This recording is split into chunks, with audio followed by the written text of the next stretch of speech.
Hello and what is up YouTube? My name is G3 Iron and today we are going to be taking a look at 5 reasons to not play a Necro or a Summoner during the 3.8 Blight League, or maybe for you, you might find out you just never want to play one. So we're going to chat about this topic today and hopefully give you a preview of some reasons why you might not want to pick a Necro or a Summoner if you're thinking about one.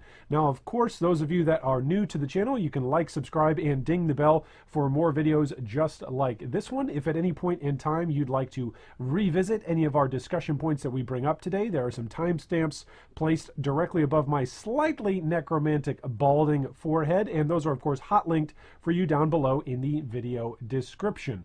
Now, some of you might right off the bat be asking, well, Iron, why on earth would you be giving us reasons not to play a Necro or a Summoner? After all, Iron, aren't you the guy that's been saying, like, for the last several weeks, aren't you really excited for all of the changes and all of the additions and updates that are coming for the Necromancer Ascendancy as well as for Summoner gameplay in 3.8 Blight League? Aren't you, Iron, the guy that's like all about Summoners? So what's the deal here? Isn't this some inconsistency? Well, I would say that's a great question, and that's a great thing to point out, and I would say that this is one of the reasons why I am a perfect candidate to give you a heads up on some of the reasons why you might not like playing a Summoner or interacting with that style of play in Path of Exile. It is not for everyone. It's something that I enjoy immensely. It's something that I've been enjoying during my hardcore opening weekend league start. My character is still alive. I've yet to rip on this particular character, so I'm enjoying it immensely. That being said, it's not for everyone. All of us are motivated by different things, so I'd much rather give you a heads up about things that you might not like about the Necro or the Summoner playstyle than have you play a character, level them all the way up, and then go, oh, Iron, why didn't you warn me about these things? So let's give it a shot and take a look at some of the reasons why you might not want to play one. The first reason is simply that speed kills. So Summoners are not fast, okay? They're not. Please do not spread misinformation on this. Summoners are not fast. When someone is describing a Summoner build and rates its speed of clearing or its speed of bossing, generally speaking, they are comparing it to other Necromancer Summoner styles of play. So if I were to say, you should really play Herald of Agony Summoner because a Herald of Agony Summoner can delve fast, that is a comparison to, let's say, a zombie summoner and how quickly it can progress and clear, right? It's not a comparison on other meta speed clearing skills, because when you look at it at the top end, simply put, summoners do not compete at the very top end of clear builds. They just don't. If you look and you play an auto bomber build, or if you look and you play a COC build, or if you look and you're playing a Blade Vortex, shield charging, multiple just screen clearing explosions, if you're playing a Queen of the Forest, Wind Ripper build, like there are so many other builds that allow you to simply stack movement speed or stack ability speed and simply blow everything up across multiple screens. Summoners do not compete with that. So speed kills. When someone says they're playing a Summoner and it's fast, they're generally comparing it to other Summoners. They're not necessarily comparing it to the top end of speed clearing builds. So if you want to play something that's really fast and you want to go make a bunch of currency simply from rinsing and repeating and getting as many blight encounters done or as many maps done as possible, then Summoners might not be a good choice for you. They're counter to the meta in this regard. The fastest Summoners are always still lower tier clear speed than other builds. Now, that being said, Summoners are still great. Summoners can still clear maps. Summoners can still be relatively fast. They're relatively cheap to gear. And so while there are other builds that are at the top end much, much faster, Summoners are going to ramp up to their top end speed a lot quicker and a lot cheaper than other builds. So maybe a reason not to play a Summoner is because they're not as fast as other top end builds, but maybe a reason to play a Summoner is because it's going to be cheaper to get to its min-maxing level of speed clear than others. So that's the first reason, is that you might want to play something that's incredibly fast, and Summoners just aren't that. The second reason is that, well, maybe you like to be a smooth criminal like our buddy here, Michael Jackson. Summoners can be quite clunky, okay? And when I say clunky, I really mean awkward or potentially hazardous or potentially stumbling. You might be stumbling and bumbling your way along as you play. This is what I mean by that.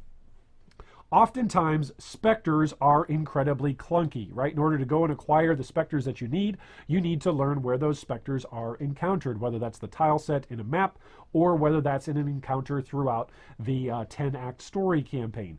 So on the one hand, you might go, oh yeah, but Iron, that's really just, that's just for specters. What about for other things? Well, maybe they're clunky because they require you to cast certain skills on pretty large cooldowns or cycle between multiple different cooldowns, thinking about offerings, or maybe convocation, which has got, yes, it's got at least some cooldown on it. Sure, you can invest in cooldown reduction, but there's at least some cooldown on it. So if you prefer to play a build that is simply shield charge or leap slam and go, use whatever movement skill it is that you're using, whirling blades, etc., or blank arrow, etc., or just running fast, well, sometimes a summoner is less than a smooth criminal in that regard. Oftentimes they are dependent on stuff that has cooldowns, and that can sometimes be awkward. It lends itself to a slower gameplay cycle.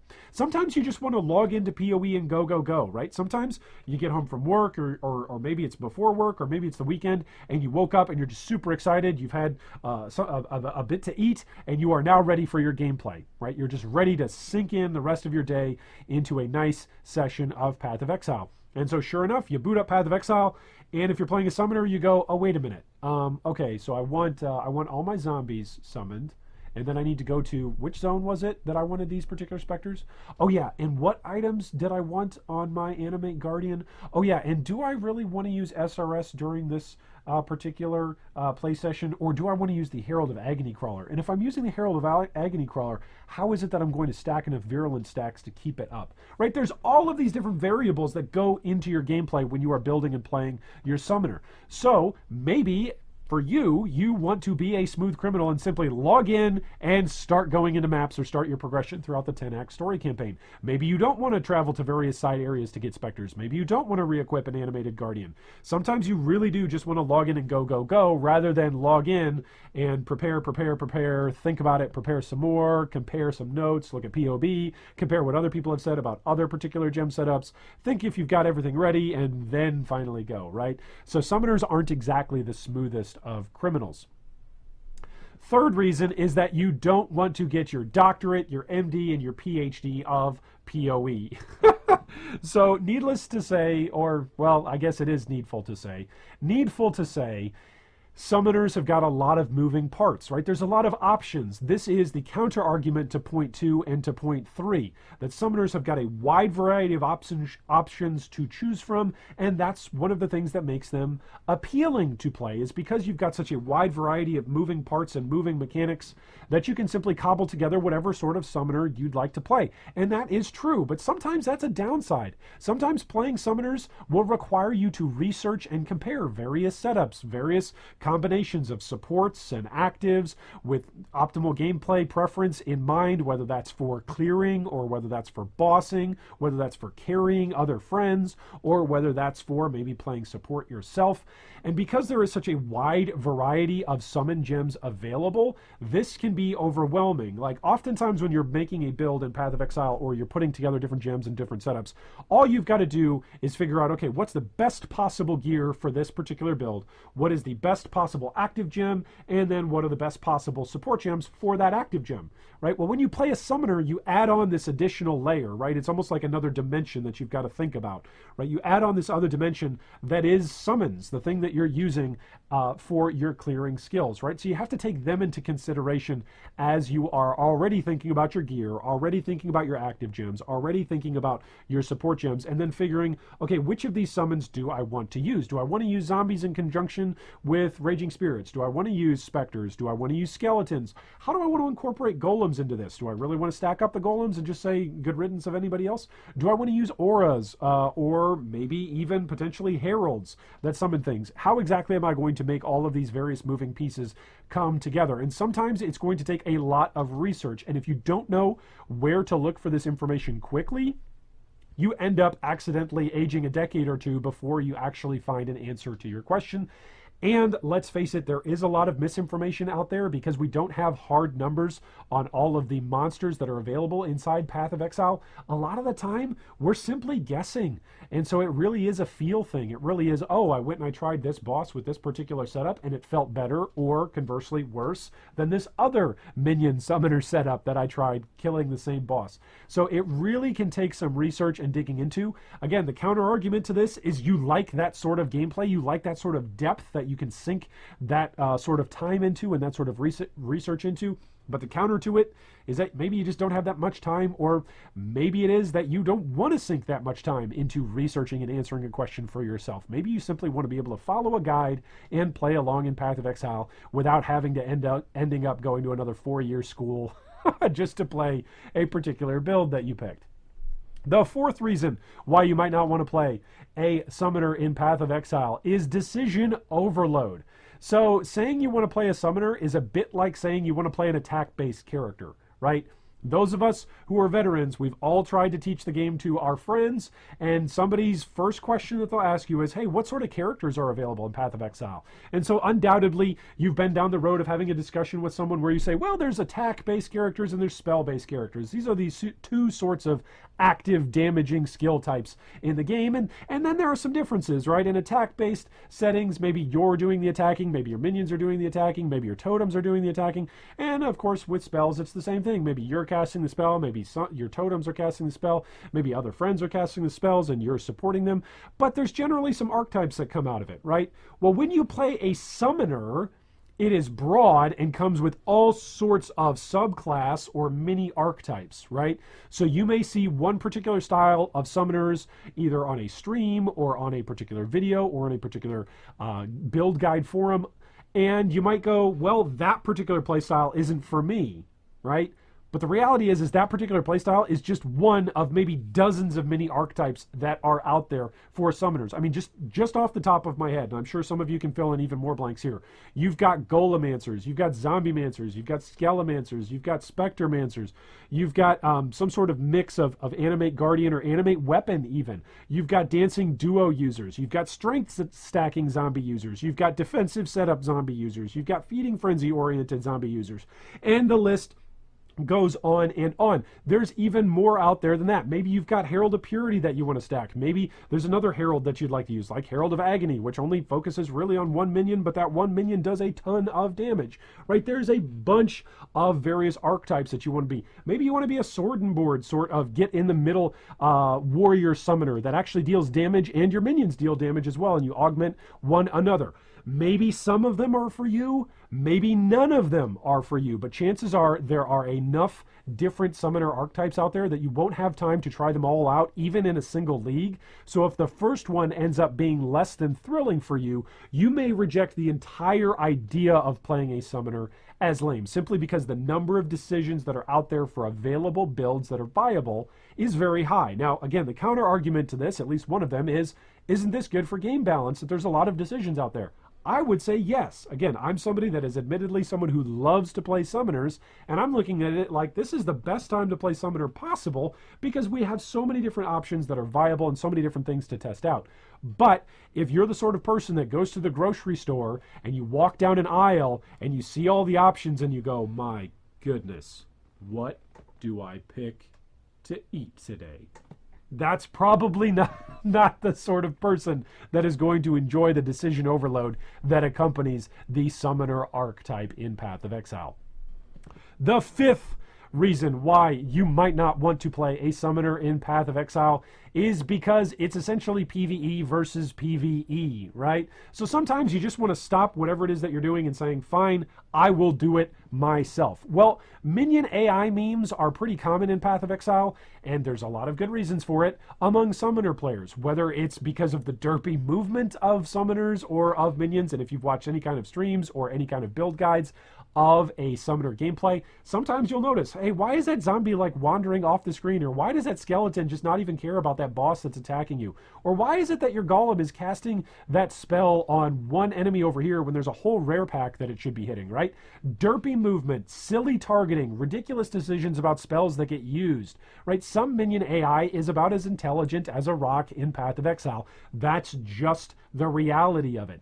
You also may not enjoy the feeling of pointing and commanding an army and telling them, hey, you guys, you engine-made minions that are all run by the computer, you go do my bidding and just go kill everything on the screen. Sometimes you actually want to hack and slash your way to your goals. Thus, pointing and telling your army where to go and who to kill is a little bit less inspiring thematically than simply jumping in and doing it yourself. So if PvE versus PvE is a turnoff for you, then playing a summoner might be a big turnoff for you. Well, thanks so much for watching. Those are 5 reasons that I could think of about why you might not want to play a summoner. My hope for this discussion and for this particular piece of content is that we can interact and hopefully give other players a heads up. I know there's a bunch of players trying out the Necromancer Ascendancy right now, and then there's, of course, a bunch of players that are trying out various Ascendancies, just trying out summoners. I think that's great. I think we're going to have a ton of feedback from community players who are not normally summoner players about things to tweak and things to improve. So there's really no better time than now to be playing a summoner. But that being said, not all of us are going to enjoy this summoner playstyle. So what reasons do you have for not playing a summoner in Path of Exile? Are they any of the reasons that I've listed, or are they different reasons entirely that I didn't think of? Also, secondly, what motivations are a factor for you when choosing to play a summoner in PoE? For me, I love the theme. I cannot get beyond the theme. I play a necromantic, old, frail, or warrior-style necromancer, either one, in Dungeons & Dragons when I'm playing D&D. I love to play anything, if it's an action RPG or an RPG in general, and I've got a chance to interact with raising my own army and sending that army to go do my bidding. Like, it's recycling to the max, right? It's saying, hey, here's an old thing that nobody else wants to use. I just brought it back to life and made it useful for my purposes. To me, that theme is really, really cool. But that's just me. What motivates you when you're choosing to play a summoner in Path of Exile? Is it one that I've heard so often, which is you load into a screen and you see all of the hordes of various packs that you've got to fight in Path of Exile, and you go, you know what? I want to have an army just as big as this that I'm going to come and attack maps with. I want to enter a map and make the magic and the rare and the unique monsters that are in the map go, oh crap, that guy's here with his army again, as opposed to just one person jumping in. You want it to feel like an invasion scale event when you enter the screen and enter and interact in Rayclast. Anyway, those are some of the motivations that I've heard in the past and that I've had in the past. But what about for you? What motivations are a factor for you when you are choosing to play a summoner in Path of Exile? Thanks again, once again, for watching, and I hope that today is the day a Mirror of Calandra drops for you right after you decide, you know what, maybe I'll try a summoner today. Thanks for watching that video. If you'd like more information on any of our discussion points today, you can see them down below in the video description. If you'd also like to join our Discord or support our Patreon, you can do so with the links down below. Thanks again, and big shout out to all of our Patreon supporters.